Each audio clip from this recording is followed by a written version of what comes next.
ఈ భూప్రపంచం మీద పుట్టిన ప్రతి ఒక్క వ్యక్తి కూడా సక్సెస్ సాధించాలని అనుకుంటాడు. విజయం అందరినీ వరించదు. కొన్ని ప్రత్యేక లక్షణాలు ఉన్న వారి వెంట మాత్రమే విజయం కూడా నడుస్తుంది.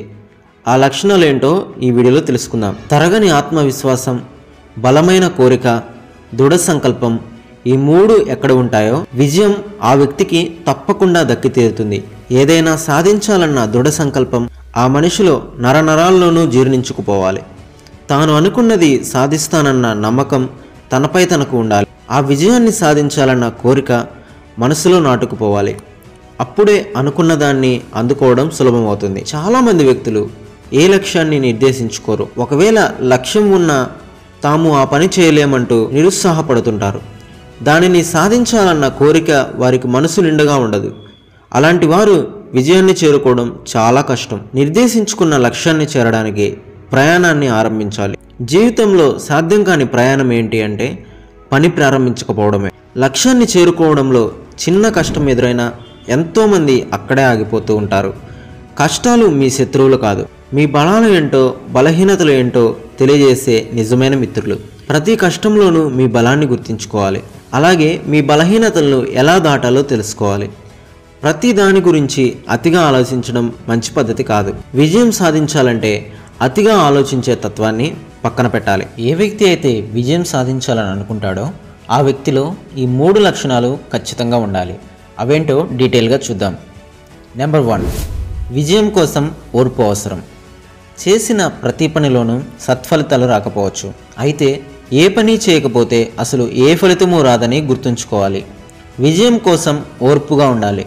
ఓర్పు అనేది ఎంత చేదుగా ఉంటుందో దానివల్ల లభించే ప్రతిఫలం కూడా అంత తీపిగా ఉంటుంది. ఆ తీయదనం మీకు కావాలంటే ఓర్పుగా విజయం కోసం పనిచేయాలి. పరిస్థితులు ఏ విధంగా ఉన్నప్పటికీ మీరు మీ మాటను చేతను అదుపులో పెట్టుకోవాలి. పరిస్థితులు అనేవి మనిషి ఆధీనంలో ఉండవు, కానీ మనిషి ప్రవర్తన మాత్రం అతని ఆధీనంలోనే ఖచ్చితంగా ఉంటుంది. కాబట్టి మీ ప్రవర్తనకు మీరే చివరికి బాధ్యులు అవుతారు. ఆధునిక ప్రపంచంలో ఒత్తిడి ఎక్కువ అవడం వల్ల ఓర్పు తగ్గిపోతూ ఉంటుంది. ఒత్తిడి కారణంగా పరధ్యానంలో ఉంటున్న వారి సంఖ్య ఎక్కువగానే ఉంది. ఈ పరధ్యానం కారణంగా విజయానికి దూరం అవుతున్న వారి సంఖ్య కూడా ఎక్కువే. ప్రతిరోజు యోగా ధ్యానంలో భాగంగా కొంతసేపు పవర్ ముద్రను ఉపయోగిస్తే మంచిది. ఇది మీ శరీరంలోని ప్రతి అవయవానికి శక్తిని ప్రసారం చేస్తుంది, దృష్టిని మెరుగుపరుస్తుంది, మిమ్మల్ని చురుగ్గా మారుస్తుంది. పద్మాసనంలో కూర్చొని ఇలా పవర్ ముద్రను వేస్తే మనసుకు శరీరానికి కూడా ఎంతో మేలు జరుగుతుంది. పవర్ ముద్రను శక్తి ముద్ర అని కూడా పిలుస్తారు. ఇది శరీరం అంతటా శక్తి ప్రవాహాన్ని జరిగేలా చేస్తుంది. మిమ్మల్ని లోపల నుండి శక్తివంతంగా మారుస్తుంది. మీకు ఏకాగ్రత కూడా పెరుగుతుంది. మానసిక ఉపశమనం లభిస్తుంది. జీవితంపై మీకు స్పష్టత పెరుగుతుంది. పవర్ ముద్రను క్రమం తప్పకుండా సాధన చేస్తే రోగ నిరోధక శక్తి కూడా అధికమవుతుంది. ఒత్తిడి కూడా తగ్గుతుంది. పవర్ ముద్ర ఎలా వేయాలో తెలుసుకుందాం. ప్రతిరోజు ఈ పవర్ ముద్రను వేయడం మీ దినచర్యలో భాగంగా చేసుకోవాలి. ఇది శక్తివంతమైన అభ్యాసం. మీ వెన్నెముకను నిటారుగా ఉంచి మీ భుజాలను రిలాక్స్ మోడ్లో ఉంచండి. నేలపై పద్మాసనంలో కూర్చోవాలి, లేదా కుర్చీలో సౌకర్యవంతంగా కూర్చున్నా సరిపోతుంది. మీ చేతులను మోకాళ్ళపై పెట్టి ఈ విధంగా పవర్ ముద్రను వేయాలి. ఇది వేళ్ల ద్వారా మీ శరీరానికి శక్తి పంపిస్తుంది. మీరు ఆ శక్తి ప్రవాహాన్ని అనుభూతి చెందుతారు. మీ శరీరం అంతా శక్తి ప్రవాహాలు ప్రవహిస్తూ ఉంటాయి. మనలో ఎంతో శక్తి దాగి ఉంటుంది, కానీ చుట్టూ జరిగే విషయాల వల్ల ఆ శక్తి క్షీణిస్తూ ఉంటుంది. అలా క్షీణించిన శక్తిని పెంపొందించడానికి పవర్ ముద్ర అవసరమవుతుంది. ప్రపంచంలో కొంతమంది సెలబ్రిటీలు ప్రతిరోజు పవర్ ముద్రను ఆచరిస్తూ ఉంటారు. శక్తి ముద్ర చాలా బలమైనదైనప్పటికీ ధ్యానంతో పాటు దీన్ని పాటిస్తే మరిన్ని ప్రయోజనాలు వస్తాయి. ధ్యానంతో పాటు మీరు శక్తి ముద్రను వేయడం వల్ల మీకు మరింత లోతుగా ప్రశాంతత లభిస్తుంది. ప్రతిరోజు కేవలం 10 నిమిషాల పాటు ఈ శక్తి ముద్రను వేసి ధ్యానం చేయండి చాలు, మీరే గొప్ప మార్పును గమనిస్తారు. నెంబర్ 2, గెలవడం నేర్చుకోవాలి. విజయాన్ని అందుకునే ప్రయాణంలో తొలి పరాజయం రాగానే చేసే పనిని వదిలిపెట్టకూడదు. ఆ పనిని మరింత శ్రద్ధగా పట్టుదలగా చేయమని ఓటమి మీకు నేర్పిస్తుంది. ఓటమితో గెలవడం నేర్చుకోవాలి.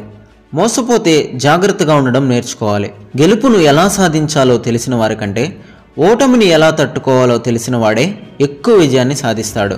ఈ విషయాన్ని ఒక సింపుల్ ఎగ్జాంపుల్గా ఇప్పుడు మనం చూద్దాం. ఒక వ్యక్తి ఏనుగులను ఉంచిన శిబిరం ముందు నుండి నడుచుకుంటూ వెళ్తున్నాడు. అక్కడ ఏనుగుల కాళ్లకు చిన్న తాడు కట్టి బంధించి ఉంచడం గమనించాడు. అయితే ఆ చిన్న తాడు ఏనుగులు తెంపుకొని వెళ్ళడం పెద్ద కష్టమేమీ కాదు. అయినా సరే అవి శిబిరం నుంచి తప్పించుకోకుండా ఆ కాళ్లకు కట్టిన చిన్న తాడు ముక్కతోనే అటు ఇటు నడుస్తూ ఉన్నాయి. ఆ వ్యక్తి ఆ తాడును తెంపుకునేందుకు ఏనుగులు తమ శక్తిని ఎందుకు ఉపయోగించడం లేదు అని అయోమయానికి గురయ్యాడు. కనీసం అవి ప్రయత్నించకపోవడం కూడా అతనికి ఆశ్చర్యాన్ని కలిగించింది. దీనికి సమాధానం తెలుసుకోవాలని ఆసక్తి పెరిగింది. ఆ పక్కనే ఉన్న ఏనుగుల ట్రైనర్ దగ్గరకు వెళ్ళాడు. ఇదే విషయాన్ని అతనితో కూడా చెప్పాడు. నువ్వు వాటి కాళ్లకు కట్టింది చాలా సన్నని తాడు మాత్రమే, అయినా కూడా అవి ఎందుకు తప్పించుకోవడం లేదు అని అతన్ని ప్రశ్నించాడు. దానికి ట్రైనర్ ఇలా సమాధానం ఇచ్చాడు. ఏనుగులు చాలా పెద్దవి కావచ్చు, అలాగే బలమైనవి కూడా కావచ్చు. తాడు చాలా చిన్నదే, కానీ మేము అదే సైజు తాడును అవి చిన్నపిల్లలుగా ఉన్నప్పటి నుండి కడుతూ ఉన్నాము. అవి తాము చిన్నపిల్లలుగా ఉన్నప్పటి నుండి ఆ తాడును తెంపలేమనే అభిప్రాయంలోనే ఉన్నాయి. అవి పెద్దవిగా పెరిగినా కూడా ఆ తాడును తెంపలేమనే నమ్మకంతోనే ఉన్నాయి. అందుకే అవి ఎప్పుడు కూడా తాడును తెంచుకొని వెళ్ళే ప్రయత్నం చేయలేదు. చిన్నప్పటి నుంచి ఆ పని తాము చేయలేమనే నమ్మకంతోనే ముందుకు సాగాయి. కాబట్టి భవిష్యత్తులో కూడా ఆ ప్రయత్నం చేయవు అని చెప్పాడు. అది విన్న మనిషికి ఒక విషయం అర్థమైంది. ముందు మనల్ని మనమే నమ్మకపోతే ప్రపంచం కూడా మనల్ని నమ్మదని. ఏనుగులు ఆ చిన్న తాడును చూసి కూడా భయపడి ఉన్నాయి. అలాగే మనిషి కూడా తాను ప్రయత్నం చేయకుండా విజయాన్ని సాధించాలని కోరుకుంటాడు. దానివల్లే అపజయం పాలవుతున్నాడు. ప్రపంచం మిమ్మల్ని ఎంతగా అడ్డుకోవడానికి ప్రయత్నించినా మీరు అనుకున్నది సాధ్యమే అని నమ్మకం మీలో ఉండాలి. మీరు విజయం సాధించగలరనే నమ్మకం మీకు అణువణువున నిండిపోవాలి. ఇదే మీ విజయానికి మొదటి మెట్టు. ఈ నమ్మకంతోనే ప్రయత్నాన్ని మొదలు పెట్టాలి. ఒకసారి కాకపోతే రెండోసారి, మూడోసారి, చివరి 10 సార్లు అయినా సరే విజయం దక్కి తీరుతుంది. ఇక ఏ వ్యక్తి అయినా సరే విజయాన్ని సాధించాలంటే ఉండవలసిన మరొక లక్షణం సమయం. ప్రతిరోజు మీకోసం ఒక సమయాన్ని కేటాయించుకోండి. రోజులో ఒక్కసారైనా సరే మీతో మీరు మాట్లాడుకోండి. మీకు ఏం కావాలో గుర్తు తెచ్చుకోండి. మీ ఆరోగ్యం ఎలా ఉందో అంచనా వేసుకోండి. మీరు ఎలా ఆలోచిస్తే అలానే తయారవుతారు. మీరు బలవంతులం అనుకుంటే మీరు బలంగానే ముందడుగు వేస్తారు. అదే నేను ఏమీ చేయలేనని బలహీనుడనని అనుకుంటే మీరు బలహీనుల జాబితాలోనే మొదటి స్థానంలో ఉంటారు. మీరు బలవంతులో లేక బలహీనులో మీరే నిర్ణయించుకోవాలి. యుద్ధం చేయాలని నిర్ణయించుకుంటే అరచేయి కూడా ఆయుధంగా మారుతుంది. అదే వద్దనుకుంటే గొడ్డలి కూడా కట్టెలు కొట్టుకుంటూ మాత్రమే ఉంటుంది. కాబట్టి మీ సంకల్ప బలాన్ని గట్టిగా మార్చుకోవాలి. కేవలం ఈ 3 లక్షణాలు మాత్రమే కాకుండా మరెన్నో ఇతర లక్షణాలు, మీపై మీకు నమ్మకం, దృఢ సంకల్పం ఉంటే మాత్రమే విజయాన్ని సాధించగలుగుతారు. ఎంతోమంది విజయం సాధించిన వ్యక్తుల్లో ఈ లక్షణాలు ఉండడం వల్లే వారు విజయాన్ని సాధించారు, ఎంతో ఉన్నత స్థానానికి వెళ్ళారు. ఈ వీడియో మీకు ఎంతో కొంత ఇన్ఫర్మేషన్ అందించిందనే అనుకుంటున్నాను. వీడియోని ఇంకా లైక్ చేయనట్లయితే వీడియోని లైక్ చేసి మీ ఫ్రెండ్స్తో వీడియోని షేర్ చేసుకోండి. ఇలాంటి మరెన్నో వీడియోస్ కోసం ఛానల్ని సబ్స్క్రైబ్ చేసుకొని పక్కనే ఉన్న బెల్ ఐకాన్ కూడా యాక్టివేట్ చేసుకోండి. మరొక వీడియోతో మళ్ళీ కలుసుకుందాం. Thanks for watching.